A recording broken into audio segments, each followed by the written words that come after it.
Now, we used Whois to gather information from the regional internet registries. Another place that we can look for information is using the domain name system. Again, if I've got an IP address or if I've got a host name, I can look up information using DNS. So, for example, I can use dig to look up information. So, what I'm looking for is information about Microsoft's web server, just as an example.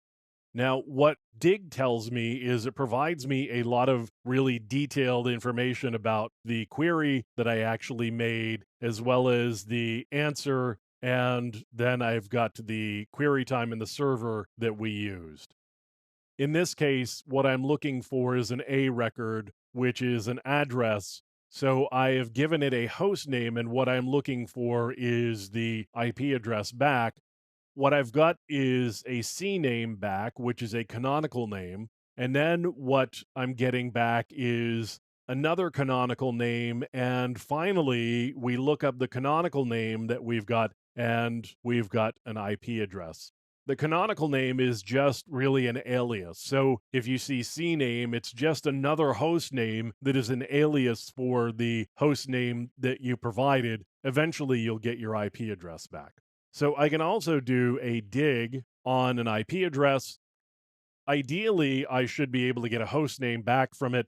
Not all IP addresses are configured within the DNS servers of the company that owns the IP address. So this would be a PTR record or a pointer record pointing back from the address to the host name. In this case, we don't actually happen to have one. Now I can look up other types of records. So I could say digmx Microsoft.com, and that is going to give me the mail server. In some cases, you may actually get a number of them back, and they would be ordered in preference, with the lowest number being the most preferential. And typically, you might see 10, 20, 30, 40, 50, and so on. And again, the lowest number is going to have the most preference. So using Dig, we can look up different types of records, and Dig is usually pretty good about figuring out what it is you are looking for. Now, I could actually say something like this. I could say dig at, and then what that tells Dig is I want to change the server. So rather than 75.75.75.75, as we did up here, I am actually using server 4.2.2.1, which is a DNS server I happen to know about. It's up, it's around the world available. So that's a DNS server I know that I can always get to.